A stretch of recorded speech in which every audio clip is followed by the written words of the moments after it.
With polls open, Israelis are voting for the fifth time in 4 years. Every election has unmasked how complex politics has become in Israel. The people's views are highly polarized. Parties don't see eye to eye, and prominent leaders face corruption charges. So how will this time be different? Our correspondent Jodie Cohen decodes the key players for you and whether Netanyahu could pull off a comeback. The last election was significant as it produced the first government in 12 years not headed by Benjamin Netanyahu.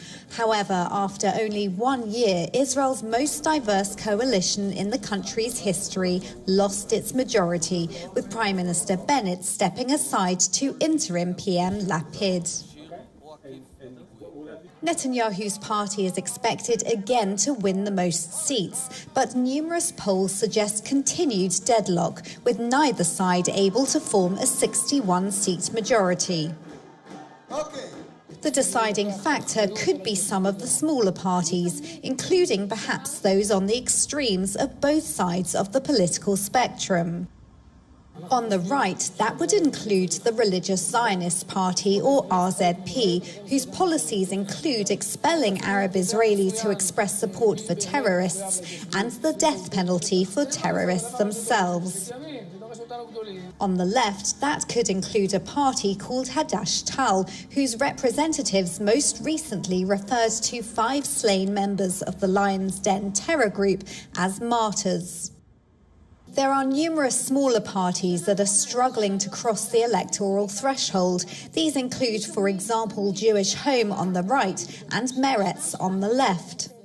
But if they do manage to take some seats, they're expected to do so at the expense of the bigger parties on the right and left respectively, so that wouldn't necessarily sway the result. While repeated polls predict former Prime Minister Netanyahu as being able to pull together a coalition of 60 and interim PM Lapid 56, with possible support from Hadash-Tal making it also 60, the current Defence Minister Benny Gantz could end up as the kingmaker or even as Prime Minister himself. His centre-right party is expected to attract many former Likud voters who aren't comfortable with the inclusion of the Religious Zionist Party, and also centrist supporters for whom security is a top priority. And Jodie Cohen, who's closely following those elections, now joins us live from Ranana. Great to have you back, Jodie. The big question on everyone's mind, will there be a clear winner this time around? Because for years now, Israel has not seen political stability.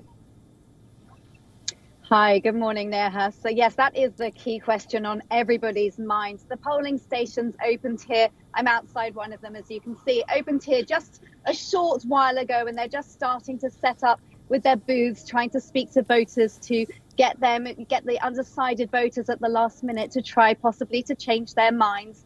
I've been speaking to some of the people here. There aren't so many people here because it's a national holiday today. Most people are off work and are having a lie-in. They'll be trickling in, I'm sure, throughout the morning and a lot more throughout the day. But I've been speaking to some people that the mood is that, you know, this is the 5th election in under 4 years. People are tired of voting. And people aren't too optimistic of there being a conclusive outcome either in this election. The polls suggest continued deadlock, with Netanyahu's Likud being able to form a coalition of 60 seats, which is not a majority. They need 61 is the magic number. And with Yair Lapid able to predicted to get potentially to be able to form a coalition of 56, plus potentially 4 more seats from Hadash-Tal on the far left there. There's always a coalition. There's never a clear winner from an election. We'll know more, and the exit polls will come at about 10 o'clock tonight. We'll know more by tomorrow about the actual results of the election. But of course, that isn't the final result. That's where the negotiations begin for both sides to try to form a coalition. We know that Benny Gantz is expected to play a central role in this election. He could be the kingmaker. He could even be Prime Minister himself. And I see 2 possible conditions under which that might happen. Number one is that he would want to be prime minister probably first in any rotation agreement. And number two is he would want to be able to say to the electorate whether he's sitting with Netanyahu with a coalition on the right, that he's managed to weaken the influence of the religious Zionist party, for example, or if he's sitting with a coalition with Lapid, that he would want to say that he would ensure that Hadash-Ta'al would only be supporting the government from the outside and not from within the government. So I see that those being the two key conditions, but we will know more probably tomorrow. Interesting. You seem to think we could see protracted negotiations lasting several days or perhaps weeks. But Jodie, how important is the voter turnout likely to be for this election? You were mentioning earlier how weather could get in the way. Absolutely. So yesterday they were saying that there could actually be thunderstorms in parts of Israel. Today, that's been downplayed somewhat. It might just be raining in some parts of the country at some times during the day. But as I said, this is a national holiday. So very often people will go away for a trip with their family for the day. That might mean that when they come back, they're too tired to vote. It's too late. If there's expected to be rain, they might not go away for the whole day, which might actually increase voter turnout. On the other hand, if it's particularly rainy, then that might encourage them to stay indoors. But the other thing that will encourage voter turnout, I think, is really their strategy. You know, Likud's strategy has been all along 1 + 1 = 4. That's been their continuous message throughout this campaign.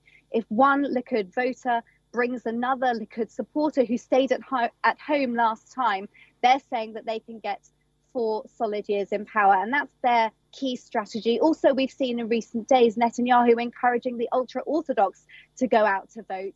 They make up 11% of the electorate, and their voter turnout is expected actually to drop by up to 12% in this election. And the ultra-Orthodox tend to support the religious or right-wing parties. So that's why he's been focusing on them in this campaign. And also on Yesh Atid's side, their strategy has been to encourage the Arab Israelis to go out to vote, to try and boost their voter turnout, which typically is around 44%.